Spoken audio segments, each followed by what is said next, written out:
And I also find that in some way, right, everything old becomes new. Yep. And then everything new becomes old. Entirely is a trend and a cycle, like you said. The growth of AI will lead to the comeback of in-person events, authenticity, which is kind of funny because that was how we actually started also. What we realize is that we need to change, right, as market leaders, right? Yeah. And especially when you see that, okay, there's opportunity here. We don't like, hey, we must hold on to this thing and like die with it. No, we freaking go there. We learn about it, we adapt it. Also, I chose the name X Factor because specifically it was a term that people knew and repeated every single time to indicate that something is special. Choose names that people repeat every single day. That's the secret. Welcome to our Market Leaders podcast. Before this actually started, I asked Bryan, what should we name this podcast? And Bryan was like, we should just call it Market Leaders Podcast. So just take 30 seconds just to introduce what this is about before I jump in and have a great convo with Bryan. We want to use this podcast every single time we shoot to give you a lowdown of what's happening in the world. You know, Bryan's in his trademark hoodie. I have some glasses, some weird glasses on. And we'll run through some of the news. News in tech, news in AI, news in business, news in marketing. So every time you watch, you get a lowdown on exactly what this is. We'll put newspapers here next time. You know, who has newspapers? I don't know. I saw it today. Somewhere somebody has newspapers. Then at the same time, we will give you some breakdown, some useful stuff because we work with clients, speakers, coaches, trainers, consultants, sales leaders, like every single day. You know, at least I do. Bryan has life, so he does six days a week, but he replies me on Sundays. So we just give you a few tips, and then we want every episode to kind of be informative. We want it to be useful. We want it to be market relevant. So this time around, we're going to talk about Trump. You know, as of this shooting. Trump has done some tariff stuff and he's got elected and there's a lot of weird shit that he's doing every single day. So we want to break down some of these and I think it'll be useful. And yeah, we want to dive into that. So anyway, I want to talk first about Bryan. So I want to ask you a question, and two questions specifically. Okay. My first question is about your phone. So Bryan has a very interesting phone and it's a very weird way to begin a podcast. But you want to let everyone know what the heck is that phone and why do you have a phone that looks like that? Oh, so I have a Nothing phone. The name's called Nothing. For those people who maybe seen some of the tech reviewers talk about it, it's basically a cool backing and an Android phone, right? So basically, they do different things from Android, different things from Apple, and they are basically fighting in a category that is very heavily competitive, right? One thing that drawn me is obviously how they mimics Apple design. Okay, I won't say this is Apple design. Okay, we are missing a point. The most important phone. Why the fuck is it called a Nothing phone? Because and why do you get it? Like what? I think just cool, honestly. But it's grayscale. That's the key. It's grayscale and then it has lights, so shiny stuff. So wait, the key thing about this, right, is it's a nothing. So it's like, is it like a zero distraction kind of thing? No, it's just the naming of it. Essentially, I also don't know why they named Nothing, to be honest with you. But they try to see. Yeah, it's a branding play, right? Okay. So they are essentially trying to compete in the world of smartphone, which is very, very competitive, right? They made a name for themselves in the mid-tier and the budget category. So what's so special about this phone? In terms of how they actually design the apps for actually user use case rather than... Oh, really? Yeah. So like, if you screenshot, you can use AI to kind of record stuff. Then if you actually... There's a timer for lights. I mean, this is just for show. Like, then if Okay. then there's also timer with the lights and stuff like that. There's all the technicalities and stuff like that. Yeah, but in the end, I just like it because it's cool, basically. Because I want to ask about this because I thought it was like a zero distraction kind of phone, which is kind of a weird way to actually begin our conversation. But I like cool weird shit. And first of all, I thought like a grayscale zero distraction kind of thing. And then I was talking to you about like the stuff you use also, because you have kind of like an iPad, but the iPad is like no distractions, no apps, everything is grayscale. Why do you like all this grayscale shit? Like. So I just do work, not anything else. Exactly. That's exactly what I want to talk about, which is, you got all of these stuff, right? You got phones that are grayscale. You got iPad that specifically has no distractions over there. We're talking about a guy called Dan Bolton, a marketer called Dan Bolton, and he has this iPad thing also where he can work also. I forgot what it is called, and it's like the zero distraction. Yep. Right. I just think it's kind of funny, and it's funny about two things also, because on one side, you got smartphones that want to give people as much information as possible, and now you have another category, right, where they want to give people as little color, as little information as possible, so people can focus, which is kind of funny because this is like the Nokia 3310. I think because productivity and digital minimalism has become a sub niche and trend. Yes. Mainly, and then people are capitalizing on that trend, right? So very, very much. That happened when I think Kindle came out. So people start realizing that. And then more as technology become better, they create more and more versions of it. And now there's a screen that is grayscale. They're like paper-like, right? Yes, but my point is very simple. You see, when you have a grayscale screen, that's like the old phone. Then when you have a paper light, right, that's like a notebook. It's like, so my point is, I find it interesting. First of all, I find it interesting marketing, sub niche, and I also find that in some way, right, everything old becomes new. And then everything new becomes old. Because a grayscale screen look exactly like black and white. So we're going back to 1950s. We're going back to Nokia 3310. We're going back to pen and paper. Because people are tired of writing iPad. So you're like, hey man, I got a brand new idea for you. It's called pen and paper. But it's not pen and paper, more expensive. Yeah, I think entirely is a trend and a cycle, like you said. But secondly, also is like how do you tell a story to sell that product? Right? Like you maybe don't value it as much as me, so then you say like I value it. I think it's cool. No, but the it's way cool. that you describe is like pen and paper. Right? For me, then maybe I say different things, right? For people who are maybe so productivity nerds, they say a different thing. Yeah, so that is how much you value, what's the story tell yourself, how you justify the purchase for $1,000. Okay, now iPad and that is the same thing. iPad can do more things. Why I buy this, right? Yes, this paper light, but how much the paper light stuff, right? Price. Oh, exactly. But then you can always get a pen and paper. That's my key thing also, which I think is kind of interesting because later on we're gonna talk about AI and like in the age of AI, what I think will boom. What I think will boom, right, is in-person gatherings. Yeah. Because because the moment one thing develops, right, the other opposite of that thing, right, really booms also. So I mean, we don't want to piss people off, but the rise of feminism also led to the rise of the other side. There's a hardcore masculinity, which is kind of interesting also because the world is in polarity, right? One rise leads to another rise. So on one side we're like female empowerment, on the other side people are like no, men are oppressed, and then you have rise of Andrew Tate and all this like and it's simultaneous. So let's use AI, right? The growth of AI will lead to, lo and behold, the comeback of in-person events. Authenticity, which is kind of funny because that was how we actually started also. So then the rise of smartphones and devices will now lead to people going, hey man, you know what I really like? I like black and white stuff, man. I like pen and paper. And just like, but this time around the pen and paper is sold to you at, how much is it? Like 400, 500, 600, yeah. This is just fascinating also. So I mean, this is one of the things that we tell people, which is super funny because this marketing game been in it for 18 years, and you realize one thing: everything old becomes new. Suddenly, like people are telling me, "Hey man, I got a bright idea for you. I think you should launch an ebook." I say, huh? Ebook? When I first started 2006, 2007, 2008, that was the bright idea then. Then people were like, ebook sucks. You know what you need? You need MP3, man. You need to launch Teddy Seminar. Then someone say, hey, no, you know what's great, man? You send me a video. And then you go one big loop, and now we're back there. You know what's great, man? Ebooks are great. Sell PDF. Sell PDF. And I just think, for everyone watching, just all things become new. And every trend has that polar. Let's talk about second thing, which I think is kind of cool and interesting for everybody. Maybe they watch this and get inspired. So everyone knows you as the guy that helps a lot of YouTube and digital marketing and people, and you help people with campaigns and bright ideas. And I remember there was one time where we were hanging out at Sake Sushi, and I asked you also, why specifically did you decide all of a sudden to shoot content?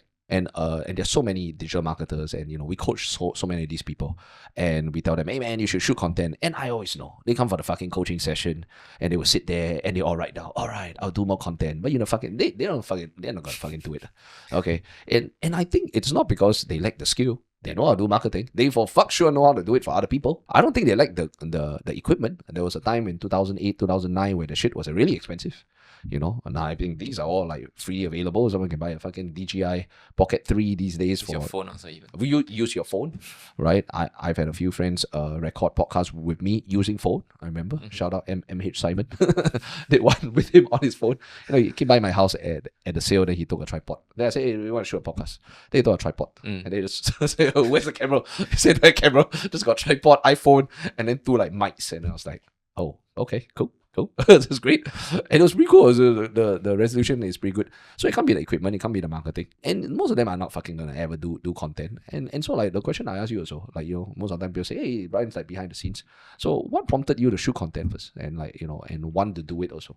I just hate repeating myself. That's one, right? So there's 2 or 3 incidents that happen. Right. At the first I didn't really like content in general because like I was telling myself, hey, can run ads, $10 cost per lead. I do content so long. Take 1 hour of my time, I just throw out one ad.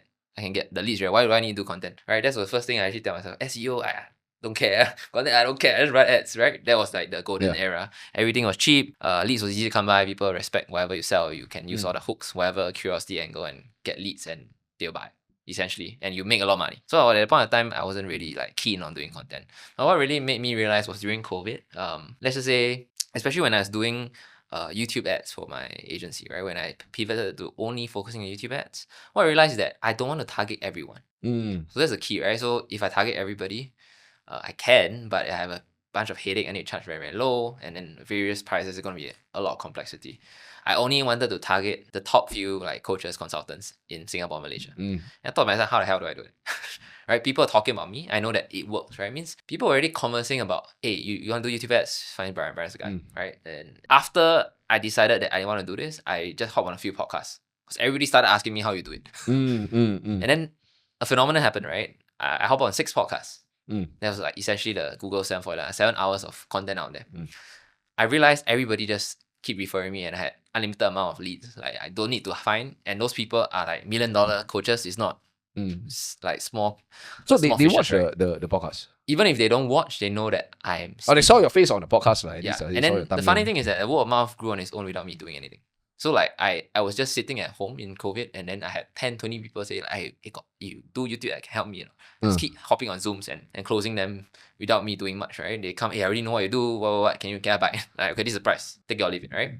So that's when I actually started to realize, hey, it's actually like quite doable. And podcast, I was like wearing freaking like dry fit tee at home and just doing it, and then it still works, right? They're not like, okay, I don't need to have like what Rolex, I don't need to wear shirt, and then I sit down after I just need to talk, right? My expertise will come out.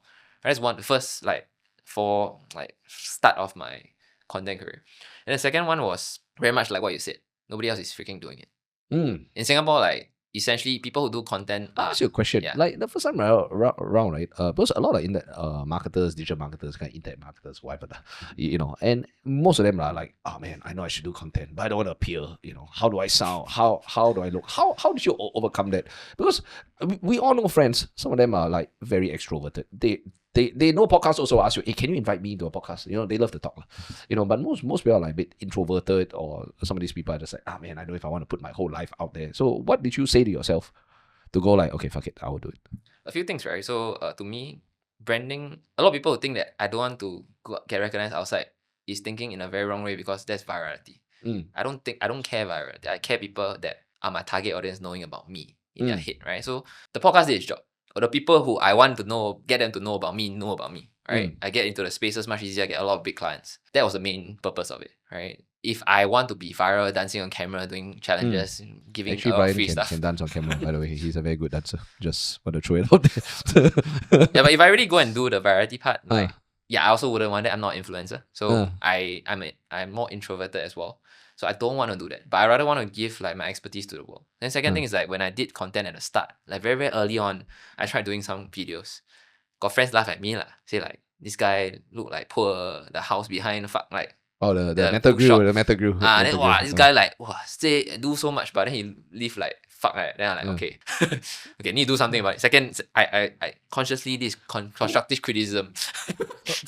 But I bet these people, right, who say all this shit, right, are not your target audience, man. Confirm. Yeah, but and they don't. They also don't do content, so yes, it doesn't them, matter. Man. Yeah. So in the end, but to me, like Adam Khoo also don't have car, leh.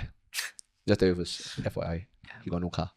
In the end, it's also like what's the main objective, and how do you do you care about what people say, or the who that buys it, right? I think someone said that before, and I really resonated with it. So after they say this shit, then what you do? Just delete the comment. I don't care. Do you buy like curtain? Do you like? I changed the rooms because my house has a bigger room. But the main thing is that people say shit like no matter what, right? And the people say shit like you said, like we always discuss, they don't do shit.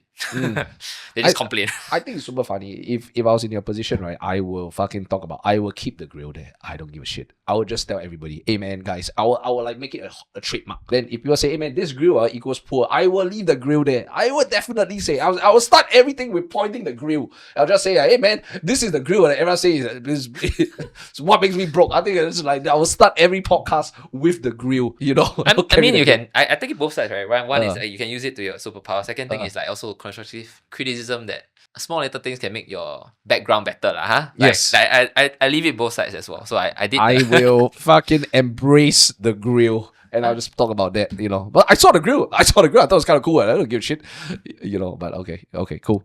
So I mean, specifically, you make yourself do it. I think also you see a lot of people, and let's talk about this also, right? A lot of people know they should shoot content, but most of them are not gonna do it. It's not because they lack the equipment.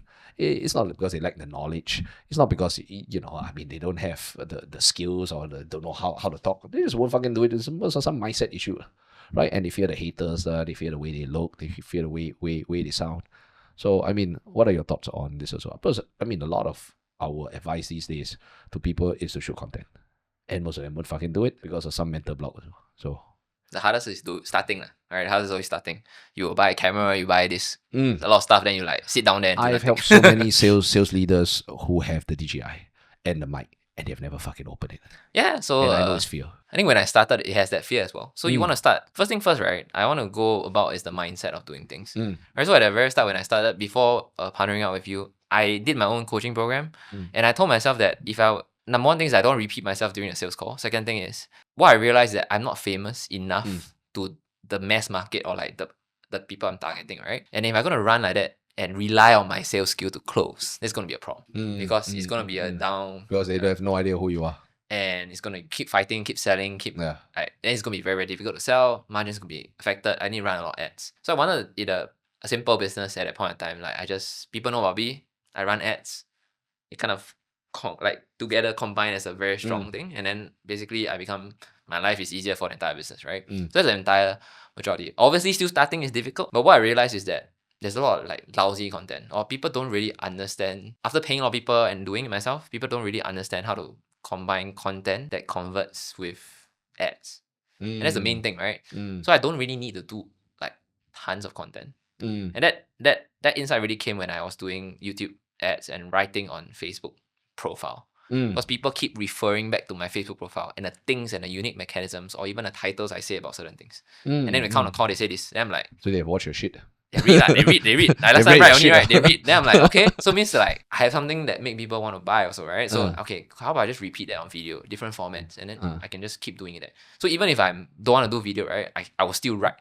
That's the main thing, right? As long as you keep pumping out things, people remember that things. Marketing is very basically about repetition, right? The more ads you run, the more you remember, basically the more people buy lah, right? So if you realize what Gary Vee says one thing only, right? Jab, right hook, or kindness.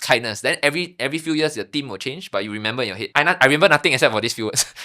It's repetition, man. Correct, It's, right? And Alex repetition. Hormozy, what do they say, right? Now I don't really know what I say. I don't really watch anymore, but like last time it's more like maybe fundamentals, sales, like follow-ups, or maybe like LTV. Now I think his main thing is pick your friends properly lah. Don't go home for holiday lah. But you see, there's also no repetition, right? Yeah, but repetition is him in a singlet, in a freaking Crocs, and yes. no strip. And saying some like very extreme shit. Yeah. So Andrew Tate, what's the pattern? It's just alpha masculine, right? Alpha masculine lah. Correct. Women want your money lah. Yes. Bullshit lah. But the message is always consistent, unless you entirely pivot your business lah. But essentially, what made them successful isn't, they have a lot of bright ideas. They don't have a lot of story. They just repeat the same thing in different manners consistently and become famous because of that, right? So like, if you realize you really dive in deeper and break down all the things, this is like in general, you want to be famous, you want to have right people following you, want to be able to buy from you at a very, very profitable range, then yeah, you just need to do the simple stuff, right? This is purely simple stuff. They don't make it overly complicated. They don't every week change different things. They don't have multiple funnels, like 101 funnels. They just make it simple, right? And Joe Rogan, the same thing. 3-hour podcast, good guess. That's the philosophy. That's it. Just chit chat, smoke weed. Okay, not saying you should, by the way. Smoke weed. All right. I think also a lot of people do it because they or don't do it because they are scared, and I think they're scared how they look. They're scared of being judged. And my whole theory about this is like the thing about polarizing, and there's when we talk about polarizing during our classes, a lot of people think that polarizing is being offensive, and it is not. Polarizing means having to pick a stand, and having to pick a stand is always scary. For example, here's one that will like explode the comments. Abortion. Oh my God. Pro-life or abort. On one side, my body, my choice. right? I have the kid there, and all, we have all these debates about, hey, abortion is great. Then on the other side, it's like, no, God gave life. Now this is interesting. Now, whatever stand you pick, you cannot say, you cannot say, I in the middle. Now, in the middle, both sides hate you. Correct. So what does that mean? And in the middle, you're forgotten. Sorry. No, and it's impossible. So you are sometimes pro-abortion and sometimes now both sides are gonna hate you also. So that's tricky also. Because right now, if we present this, you gotta make a stand. Yep. Now the moment you say, hey, you know what, I'm all for abortion. My body, my choice. And all the pro-life people are gonna hate you. All the Christian people are gonna say, hey, you know what, God said, then they're gonna come after you. Then you say, okay, no, I'm like pro-life, no abortion. Then all the abortion people gonna come. And so either way, we must be ready for disagreement. We must be ready for the fact that there are people that are gonna hate us. And sometimes we conduct these classes and people are like, oh my God, what if I get my first hate comment? I'm just gonna tell you, hey man, there's no what if. You are gonna get some hate comments. Some people are gonna disagree, they don't like your face, like your style. But essentially, when you set a one-on-one, you do make a stand. I don't understand why they don't make a stand online. Right? They don't want to because they fear the hate. And that's it. And hopefully as they watch this video, they get empowered to understand some people are gonna hate you no matter what. You don't take a stand, both sides hate you. Yeah, and then You if you market it that you don't take a stand, if the I person don't who even hate know. you they come the sales conversation, it becomes even worse. Yes, and I don't even know like how are you going to do marketing, right? And not take a stand. That is like, I'm cool on everything. It's like, this is not That's marketing. why nobody will remember, man. And nobody will remember you. Right. So it is a key thing. You gotta take a stand. It is polarizing, which literally means take a stand. And then you must be okay. You must be okay with people hating you. But then here comes the good part. For every time you take a stand, there are people that disagree and dislike. And there are also people that agree with you, and those people come closer to you. Yep. So I think good marketing is attractive, at least to the people that agree. And it's repulsive. And it's not like we want to be offensive, but it repels the people that really don't agree with our stand. And that's cool. I always say, hey, if you don't like the way I talk or speak or things I share, you are free to find other people in the industry. There are people, there are men and there are women. Some of them, if you like a guy in a suit and you don't like a guy wearing some weird glasses, you can find some people happily wear a suit every single time. If you want beautiful slides, I got friends that do beautiful slides. They got 400 slides there and they got, 6 days of slides. If you want a gal, and that's someone you recognize, there are people who are gals and you can find them. I think fundamentally it just makes me more clear about who I am and who I want to serve. And I want to be like, unapologetic about it. I always want to be kind. I don't want to be offensive. But just tell people, hey man, this is who I am. This is the kind of people I help. This is the kind of people like me. If you are, great. If you're not, I want to liberate you to find other people that you resonate with, So just the law of resonance or so. Before we jump on to talk about all the Trump stuff, we want to talk about Trump stuff this time. And Trump has been doing a lot of weird shit. I want to talk about this idea. Our class, in fact, this podcast is called Market Leaders or so. And I think it's interesting. I used to do a coaching program in a class called X Factor, which is kind of interesting also. And X Factor at that point of time, I'll just tell you this. I'm not sure if I've ever told this before. So how I came up with this, right? So before that, myself and my then business partner Joe, we were promoting Marshall Thurber, and Joe was helping Sean and other people, and I was doing my marketing and etc. And we were helping Marshall, and we did very well. And we had a lot of people flying from all over the world to come and attend our stuff, right? And then Marshall had a health condition; he couldn't continue anymore. And then afterwards, we were in 2018, right? I distinctly remember we were in Manila. We had just hired 3 new gals. And we were doing an onboarding, like training, and we're teaching them, oh my God, here's how the future of business works. Here's the Marshall Thurber business, blah, blah, blah. And the first day went well. And all the girls were like, we're so excited to promote Marshall. And then it's like, it's dinner time. And I go and press the lift for the dinner, and I get a call. And I think it was Bill Allen or somebody told me Bill was Marshall's star student. And he said, hey man, Marshall has a heart attack. And my first thought was, not like what's going to happen to my business. My first thought is he still alive? Like, is he okay? He said, he's fine, but I just really think he's in a weakened state. I said, oh shit. Then I guess that also means fundamentally, I don't want to fly him from Utah all the way, 77-year-old man all the way from Utah to Asia on a 20+ hour flight to and fro. What if something happens to me? So my greatest fear also, out of respect and love for my mentor, yes, that's one thing. I don't want him to come. And second of all, I don't want to be known as the guy that kills Marshall Thurber. Like, what happened to Marshall Thurber? Oh man, he got a Melvin Soul program and he came here and he was weakened and Melvin fucking falls, the old man, the guy jump on the plane and he died. And I was like, oh, who should we blame? Melvin, that fucking guy. So I was like, no, but then we had done the business for a while. Then now we have 3 girls who are expecting to do the business. I was like, oh shit, what are we going to do, right? So on that day itself, I was like, oh man, what are we going to do? But we had a lot of people that came to us and said, hey, you guys are doing such a great job in terms of marketing. I want to learn from you guys. right? And we thought to ourselves, okay, like what do we do? And at that point in time, my greatest idea, and I still a great idea, but I've now evolved that idea, was hey, let's help everybody find something special that they have. And that was the birth of X Factor. Now, why was it called X Factor? I've never shared this story, but it's so fucking obvious. There was a fucking show called X Factor. Actually, the show that I really liked was The Voice. The Voice is a great show because The Voice is blind. Yeah. So why that's better, right? Is sometimes looks can be very, very captivating and very, very like biased. You come up there, you're a tall, handsome guy. All of a sudden, we're like, hey man, this guy must be really fucking good at what he does. Or you're like a hot girl, and all of a sudden, the male brain hot wires and be like, oh man, she must be wonderful. That cannot happen in The Voice. Because it's like pure talent. So actually, the one thing the show that I still today like the most is The Voice. Because it's like, and you can see that moment when one of these contestants and they have a voice that's like either captivating or special. You can see the look in the judge's face. They're like, what the heck? And they cannot help themselves physically. And it's like, oh, bot, like, and then they gotta press the button because curiosity dictates they turn around and see who the fuck is this guy or this girl. But at that point in time, there was a show, and the show was called X Factor. Right? I don't think it's as popular now. Now you got America Got Talent, Britain Got Talent, etc. So X Factor was a show. I wanted that. Also, I chose the name X Factor because specifically it was a term that people knew and repeated every single time to indicate that something is special. So I was like, you know what? Let's fucking call it X Factor. Because otherwise, we have called it the future of marketing. Because the previous class was called the future of business. That was the one we promoted. Yeah. So I told you at that point in time, I said, hey man, let's call it the future of marketing. FOM. It's a bit lame. So I said, never mind. Give me a while, I'll go and think about this. Then I went to watch all these shows, right? And I was like, you know what? Let's fucking call it X Factor, right? Because why? X Factor is a term that people repeat every single day.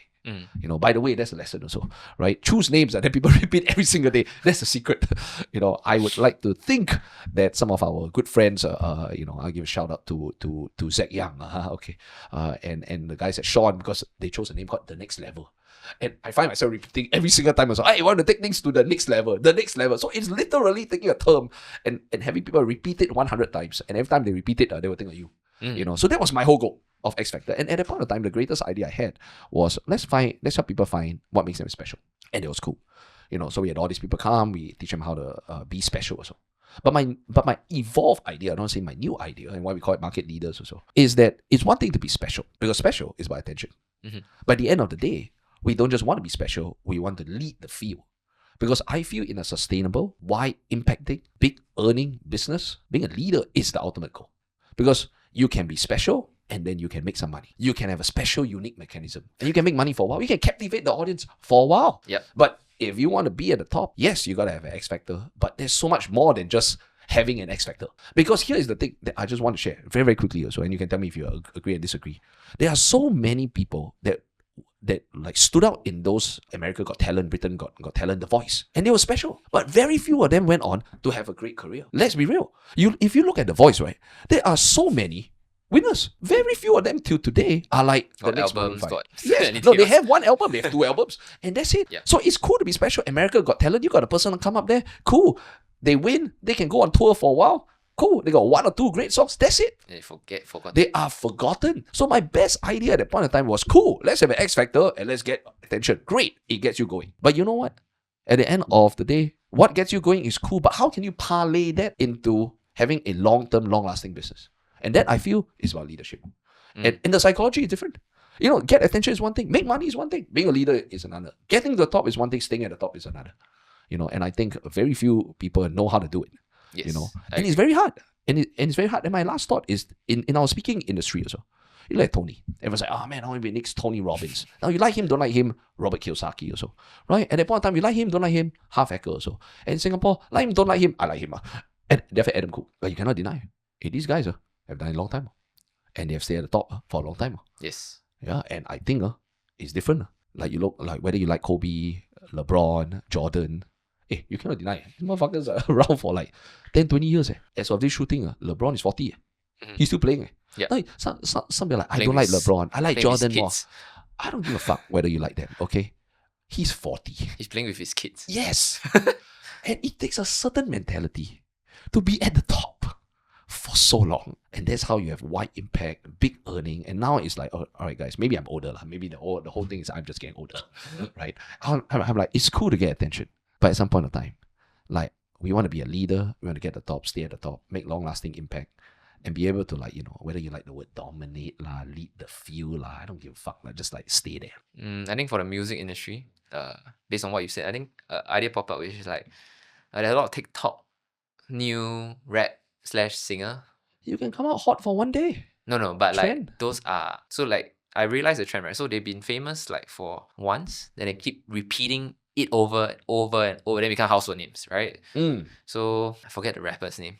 Yeah, like JVKE, right?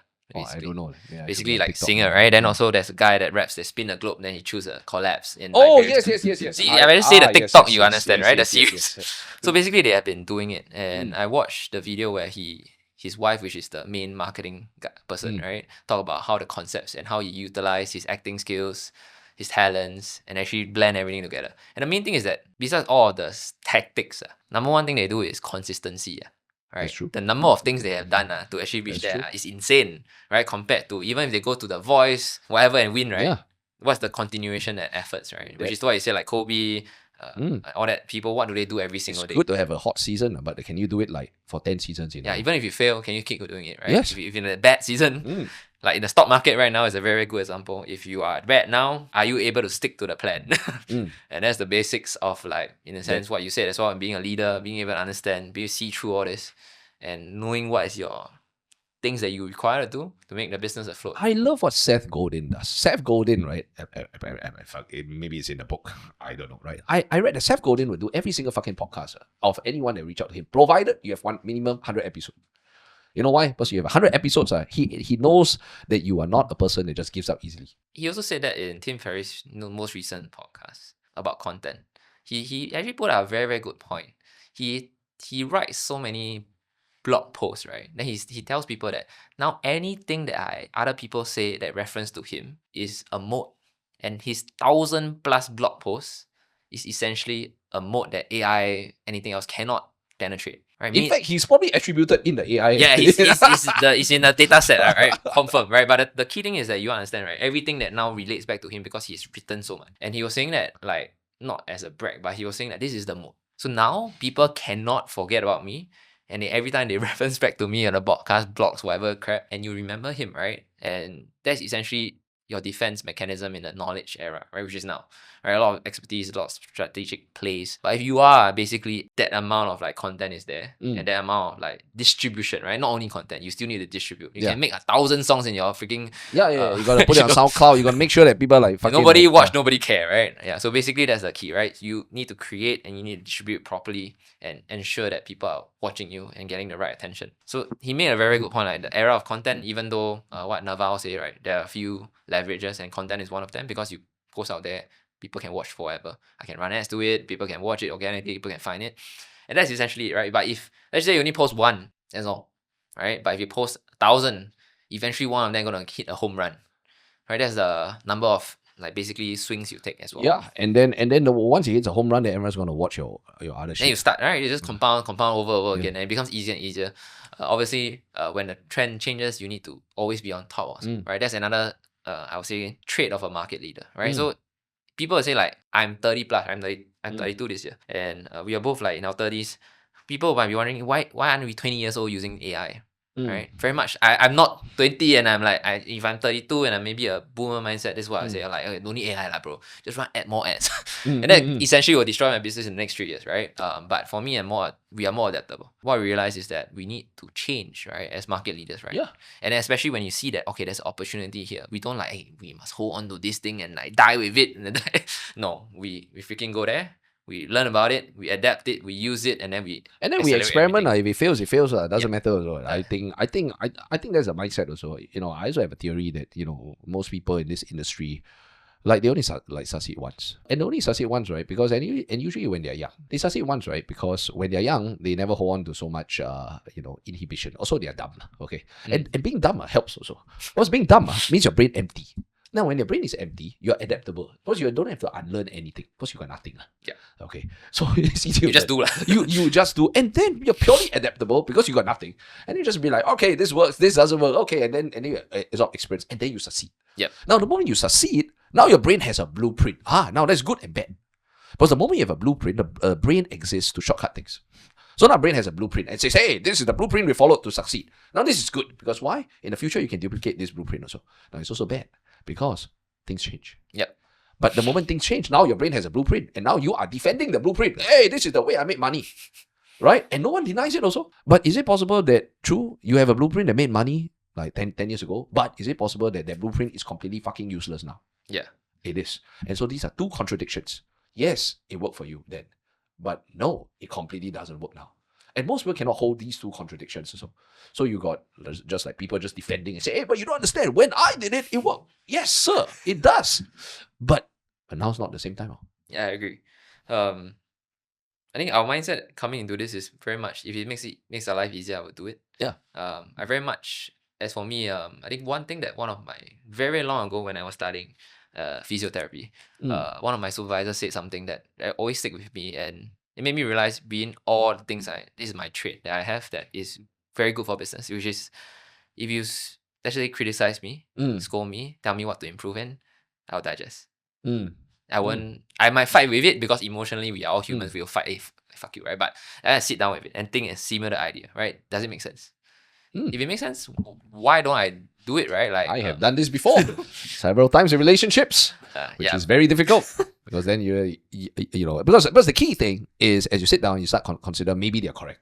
Yeah, I think it's like you need to consider both options, right? So for me, it's like more of that, and then it really makes my life easier. Why don't I do it? Like if my team members tell me, why don't you use this? Then I think, no, but you always do this way. Then I sit back and like, why am I so stupid? If they can do it faster, better, and quicker and cheaper, why don't let them do it? Yeah. And the possibility is that you know they might be correct. They might know there's something you don't see also. And so like I just think that openness is really important. But otherwise you find yourself like defending the O, which is why I say most people only succeed once or so, because then you just find themselves defending the old method, and then you know they don't move with the times. But I think also that they don't adapt well because success, and you know we'll wrap up this point about being a leader and how you know you constantly need to rise to the top and then let go also. Success brings with it other things, reputation you know, you're seen as successful right? But when you want to adapt, you got to start right from zero. You got to go and learn something you're not good at. Being and you know, look stupid and look foolish, and not many. I mean, if you broke now, I mean, you're very foolish. Okay, so you look stupid. So I mean, it doesn't matter. But if you're rich because of what you did before, but now when it comes to learning something new, you cannot skip the curve. You got to go there and look stupid again. And at this point, is more towards what's the end goal for them, right? So if they're obviously, if they do something to get rich and they got rich, they won't do anything else because they're already rich. They will stay rich. They want to stay rich. Yes, and there will be only once. But let's say, you know, like got there and use the old method, and now you got to learn AI. Hey, we all got to start at the bottom of the mountain. Correct. You know? So if you look at like Elon, Kobe, all that, they're in a sense crazy people because they have unyielding obsession with like be winning or the game. Yeah. Right, so this is like people that will consistently win no matter what they do in business, sports, whatever crap they do. Because they just very super competitive and they'll do everything it takes to get there, right? So be it like unethical things that they don't value, but basically this is the thing. So like if you go business to want to earn money, then what I realize with clients that we work with or even students, right? And they earn the money, they'll stop. Right? Yes, Eventually they'll stop or die, or like essentially will die on its own. So that's like the key. But so like for us, I think very different is that I mean, money is good, right? Money is great. We make our life easier, make our life better. I don't deny money is great. But the second thing is that I like marketing, right? You like marketing, you like or studying all these things. And then the more we learn, like I get excited about learning it and doing it, not like when people pay me 100K. That's why. And so the key, right, is you got to be like, I mean, there's a great, I love football, and one of the podcasts is called like For the Love of the Game. That's the key. And I think those will succeed long term. Yeah, the infinite game, right? You know, versus just like outcome oriented. Because I find that, you know, if people say I want to do this one, I want to make $1 million, then usually after they make the million or come close to it, they're like, forget, they don't want to do it. Then they can just drop off. Yes, I mean, obviously life will change, things, responsibility changes, a lot of things that I will do. But like for me, even like let's say I want maybe more life, maybe more time with my family, I can still do the same in various what's that called? Like restrictions, right? So I call it like a lot of times you build a business that you want. Right? Maybe you want to hit 1 million, whatever amount, that's the outcome. But what business do you want your life to be? If you can be very clear about that, let's just say I don't want to be a Kobe, I don't want everyday work, right? It's fine. But it's something you must accept and agree upon. then you ask me the next question is, but why am I not a millionaire now? I'm like, it's fuck you, right? It's like obviously why you're not if you don't want to. Depends, right? What sacrifice you want to do, Yeah, what you want to make, and then you must accept that. So let's just say some people maybe are already millionaire and they want to have fun with their business right now, which like some like Dan Bolton, maybe the other stock guy as well. Then and they do that. Yeah. And it's totally fine, and they earn maybe more money, more profitable than last time they were before. True. But they accept the fact that this is what they want to do, and they read, and then it becomes aligned, and they can very succeed very well, right? But what happens is when your goals, your lifestyle, and maybe what you want to do put into the business, right, all different. Yeah, and then that causes issues also. So I think like you know, I mean, we change our market leaders because you got to align a lot of these things. And sometimes it's not just about marketing. You know, to stay at the top for a long time, right? You got, like you say, you got to align your identity, your motivations, you know. And you can see that this is so different from just like an X Factor, which is the best concept I had back then. Probably a reflection of the stage of my life. You know, not to take away from anything that I did. I think we helped a lot. I helped a lot of people. We see many of our friends actually stopping also because of this exact situation. Yes. You know, they retire, and I mean, it's not a discredit. They are happy, you know. But I think it's for the people that want to get to the top and stay at the top. You know, it's a different mentality is really important, and so I think you know, our goal now these days is to help people with the right psychology get there. You know, fit a lot of what I call the metaphysical, you know, their mindset, their reason, their motivation, etc. Then also their marketing and their business. And also let them know, hey, just because something works now for the next 1-2 years, it doesn't mean it's going to work for forever.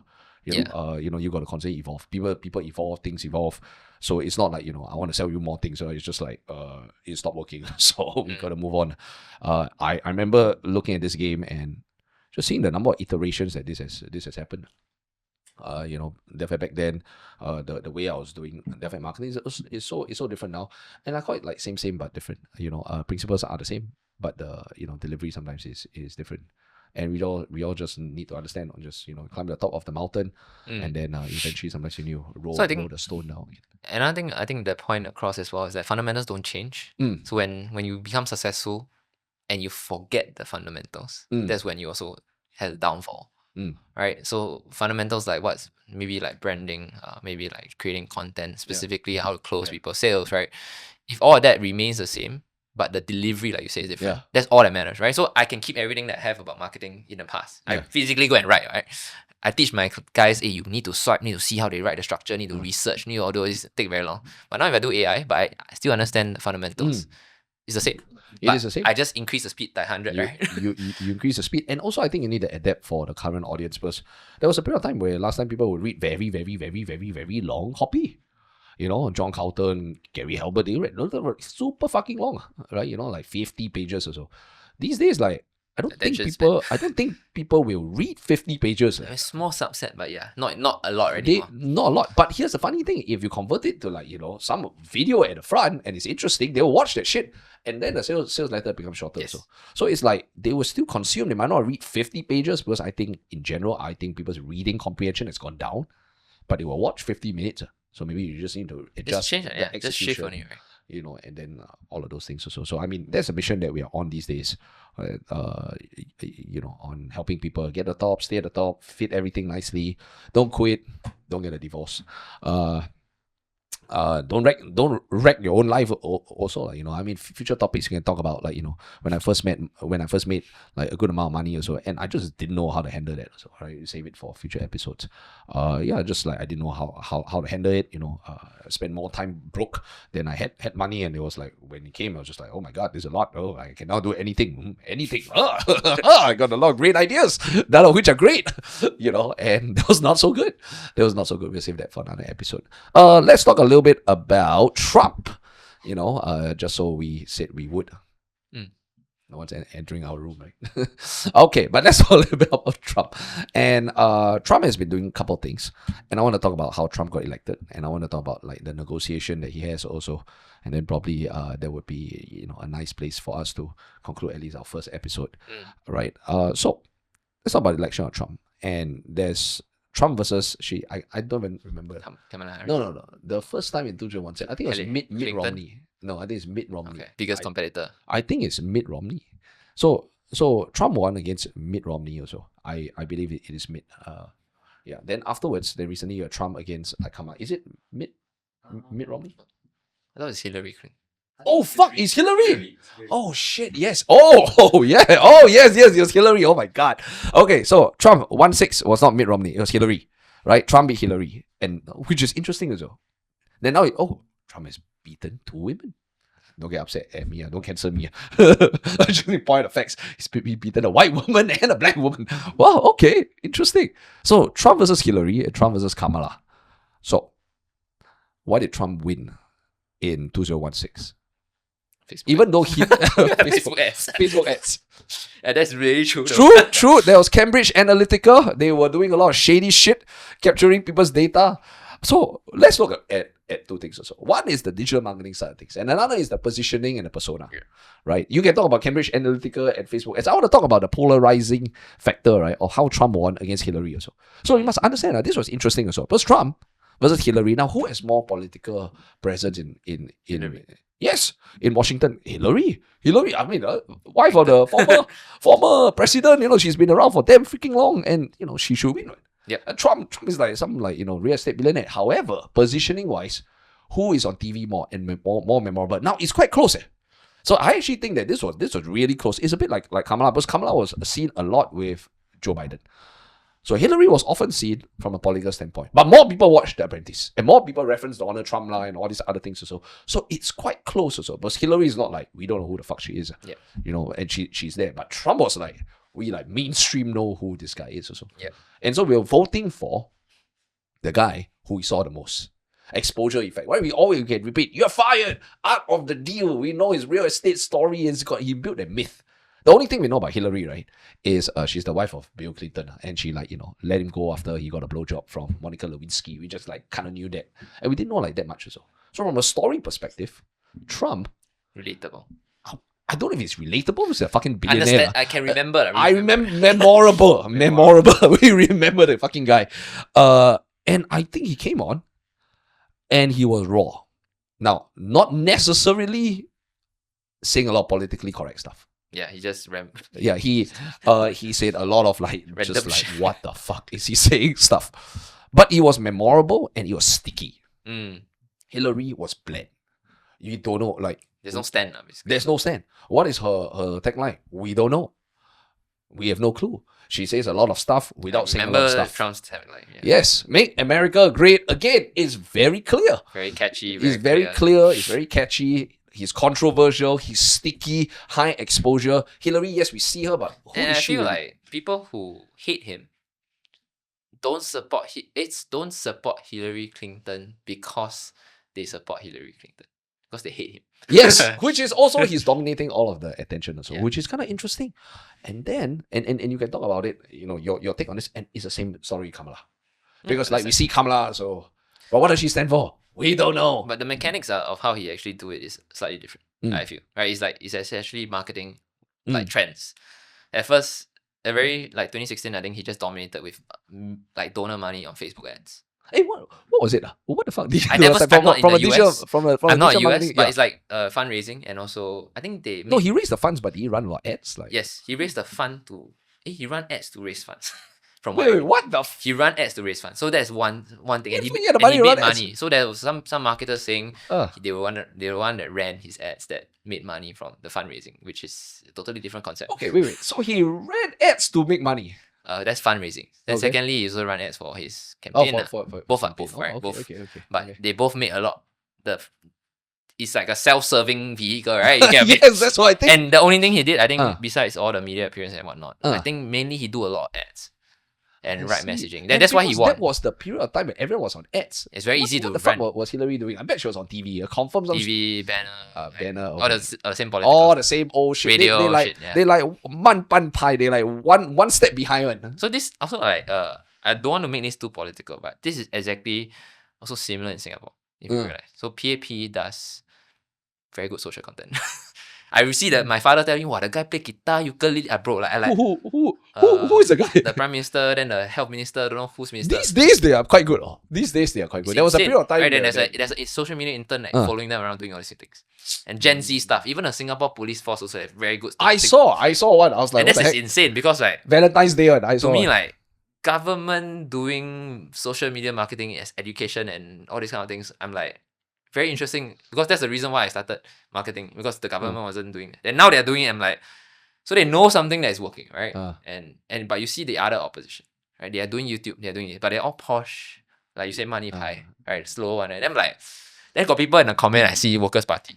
I not say I support who. This is not political. They say, can you do better content like the PAP? Then I'm like, fuck. And I'm like, okay, interesting, right? Because they need to come from our market leaders as well. They don't no, but okay. Stay aside, right? It's also, there's a few things, right? Honest money and like being able to do all these things. That's another problem, right? But essentially, they understand the game. Yeah. Right. One party understand the game. One party don't understand the game, and that's essentially marketing, right? So like, the one who wins understand more, and they know how to play it.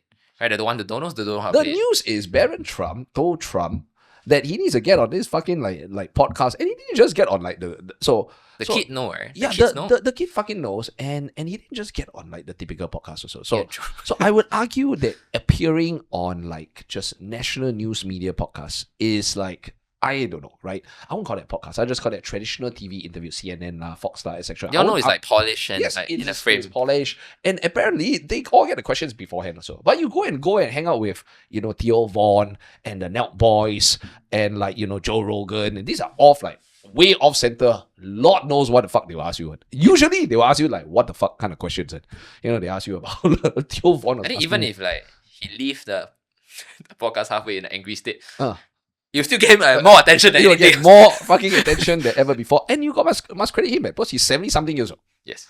And he doesn't know who these fucking people are. Confirm able to adapt. Able to adapt. He don't care. He just go there and just stop. You look at the Nelt Boys. I mean, hey, look, man. I know Trump is like, he's got great energy. Not great energy, but he's got a very vitality for 78-year-old fellow. But he's appearing on this podcast with these like late 20s guys. I mean, come on, this kid, people are young enough to be his grandchildren. And he's going, these children are asking him like very stupid fucking questions. Like some of them are like, what the heck is this? And he's answering it. And he appeared there because his grandson said to do it. No, his son said to do it. Barron is his son. His son said to do it, and he did all of them. Yeah, then he won. So he did all of them, got millions of views. And of course, the final one, right, was he did Joe Rogan. And Joe Rogan is always difficult. But Joe Rogan is 3-4 hours, and you don't know where, like, Joe Rogan everywhere. Yeah. And he stayed there, and he showed like enough energy and vitality for 70-plus-year-old fella, and flow with Joe. Because like, in the end, if you stay 3 hours, everything will come out. Yes. And then if you not the person that you showing yourself, it will show, right? Yeah. And then people are scared to do that sometimes because they want it to be a certain way. Yeah. Right. And I think in politics, even in the entertainment industry, it's like that. So it's just more of the frame. But then he just flipped the frame and then he win. So maybe you look at how Singapore politics is playing out. It is like that as well. It's flipping the frame. And when other people zig, you zag, right? Like what you say doing about AI and then live events. Exactly the same point. I do agree. And then about free, about nurturing, about content. Same thing, right? Now there's so many content. Who do you sell yourself? You cannot just ads like Facebook ads like that. This is the funnels you use. I mean, all those are readily available everywhere, right? So next thing you need to do is you sell yourself. And that's the only way that you can stand out, right? And he's winning the flow. You gotta credit the guy. He's everything that we talk about as being a market leader. I mean, I agree. I mean, there are not a lot of 70-year-old people. Kamala not even 70 plus. I think she's 50 something. I also don't know how old is she. But she's damn traditional. I think the most complete waste of money was when they booked the Sphere. So I've been to Vegas before, and when I was there, I mean, they were talking about building this thing called the Sphere, a few $1 billion. Round fucking thing. And like she can put a fucking face outside the Sphere. Who the fuck is gonna see the shit? I think they want to do like a campaign that is guerrilla / publicity that people not guerrilla. That is like tens of millions of dollars. The only people are gonna see that shit, right, are the people living in Vegas, who are just largely there are people that stay in Vegas. Cool. The ones that have half a brain are staying far away from the Strip, because the Strip is a mad place.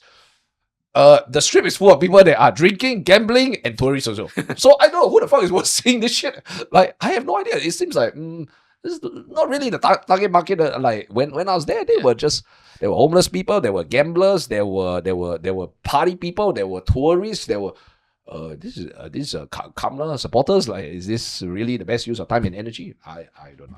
I think another point also, like, you would think that maybe Kamala would win because of the positioning that she has, right? Which is a black woman. Yes. and then fight VP before, and like all these things kind of stack up in terms of like maybe what call her X factor in general. Trump also had X factor, but hers maybe play out more to maybe a certain race, certain things, and then you might think that they will vote for her, right? In general, like okay, that your cards are played out right? You got you maybe will win because your odds are better than other people, right? And in the end, you still lose mainly because like like the game, right? They understand how to play the game. So that's like number one key thing. You can use your X factor like how you advise a lot of clients to your advantage if you play the game right. Yeah. Or you can use it and lose still. I don't know if she played the game right. I just think she was a bit scared. Like, I don't think she wanted. I don't think she played it right. Yeah, but like you say, like maybe her advisors need to change. Like, I don't think she played the black woman card very well. She need more Gen Z people, right? Yeah, Gen Z, Gen A. And somehow she's younger to Gen Z. She's closer to Gen Z than Trump is. I don't think she played the black woman card very well. Just my 2 cents about it. I don't watch as much of the politics, but yeah. I mean, but he won. But anyway, now that we have voted Trump in, it's not doing very well for my crypto portfolio. Just so far, I want to point out it was much better when he was about to come in than when he has come in also. But anyway, we digress. And let's talk a little bit about, his negotiation stuff. Every single one of these podcasts, we want to talk about the things we talk about and also just give our take on business, tech, AI, and some of the marketing and this kind of interesting negotiation happening in the world. So as of this recording, which is, I don't know, is it the 11th, the 12th? 11th of April, Trump has punked. This is very old. But punked is a word that we use when, who the fuck was that guy? Ashton Kutcher was around. I was saying, so that is really an old show. So MTV punk was when they try to tell you that there's one particular thing has happened, then you get all panicky. Okay. Then they're like, hey man, punked, you've been punked. Right? So I think Trump has punked the world. But first of all, he's going to announce this and we're going to tariff you like really severely, or not even like 5-10%. Only Singapore got 10%. And then, but Singapore 10% already, still come out and shoot a lot of video. Hey man, hey guys, which don't know what's going to happen. which is like super funny. It's like, hey guys, we get the lease on it. They're like very nice also. They want to punk us also. They like punk us very gently. But some of the people got 30, 40, 50, 60%. Then the whole world panic, right? Then definitely come on, just say, hey man, hey guys, hey, you know what? It's just a joke, and give it 90-day reset. But if you didn't retaliate, we will lift it. This is like, okay, wow. But no, people retaliate China. We give you 125. 125 first of all. It's just like this. It's like so I know where this comes from. Okay, and first of all, 125 is going to destroy all the people's e-commerce business. Yeah, margins all gone. What margin got, bro? Margin last time 20-30%. 125 now, bro. Like I think you lose money, bro. I think you pause your shop better. Yeah, don't do better. You don't do better. Otherwise, you should die on, bro. Some people got pay for this shit. You must well just close your shop down. But anyway, I think it's interesting. But if you read the book, right, Trump actually comes from New York, and he's got a hard style of like negotiating. Yeah. This is the way he does it. And he quite a gangster, okay? For anyone that's watching, you can read Trump's biography. The guy is a gangster. I mean, you can kind of tell he's quite gangster. And this way, he play hardball. Now, is this a good negotiation tactic? I still don't know. What do you think? I mean, it works for him. For his entire life, that's what he do. But like for me, it depends on the position that you're in, right? Now he's in a position where he can play in hardball. But it's like gangster. This is like straight up gangster. It is. But like he understands that the position play that he has, right? And the things that he needs to do. So for me, it's more of like, he use it properly, right? To a certain extent, right? I don't know whether good or bad, whether we're gonna be recession. I don't like nothing in terms of that market outlook, but more in terms of like, it's working because he just said that 70 countries send him negotiation, please. Yes. And I think it's super funny. He seems to feed off that. It's like, oh man, I got all this power. These people are queuing up. And then another thing is also like, there's a lot of memes, right? There's a lot of like, a lot of people are making memes of it. Like say, oh, Trump, then like the countries now get together and we need to fight back, or like China, and there's a lot of awareness about this. So what happens is that like, it feeds into the narrative way more, right? It makes it bigger than it, way bigger. So when it's such big thing and all the focus is there, and if the thing plays out right, and obviously he will become the star in a sense. Yeah. And then it also feeds into negotiation, the power and everything, right? And the 48 laws of power as well, right? You cannot read Trump.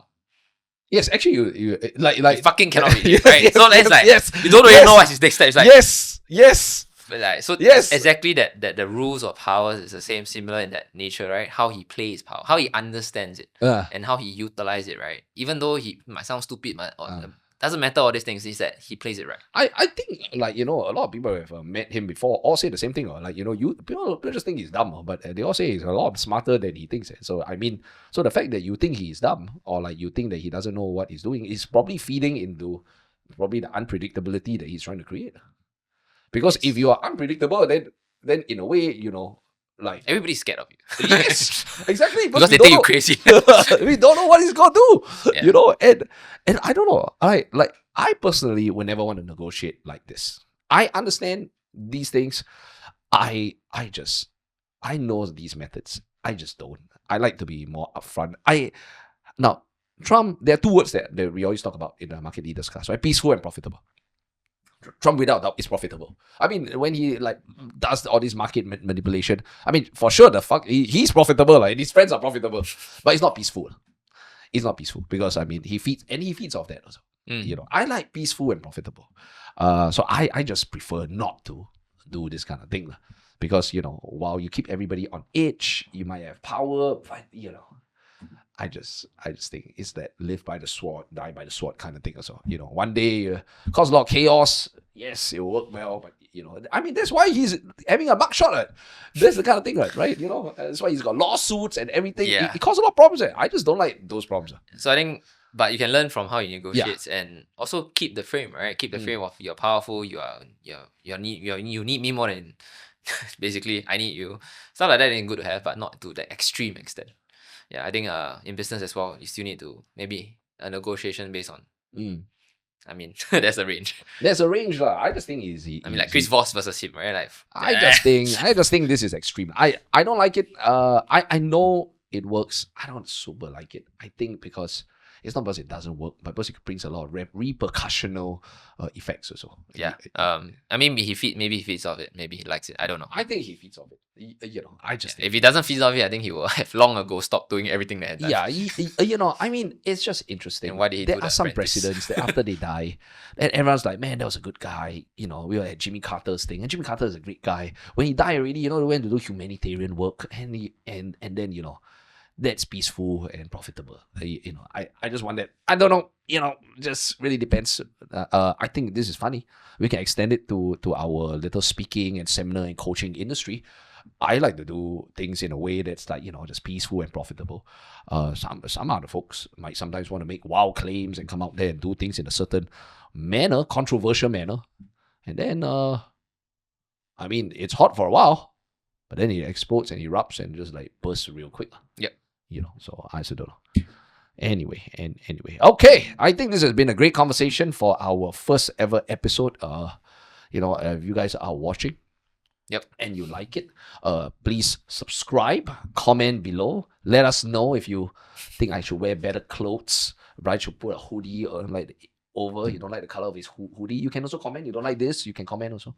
Or you like my glasses, or like whatever the heck you like or don't like. Let us know inside the comments. We will keep shooting this stuff. And I think we'll keep giving you commentary, our thoughts on being a leader, things that are happening in the world, and just our little unfiltered, uncensored, kind of raw thoughts about this. And I think this is a good space for us to exchange ideas. And here's the thing, if you comment below, we'll probably use your comment in the next podcast at the beginning, whatever the heck you say. It's great content. Okay, we love you guys. Let us know. Subscribe, and until next one, take care.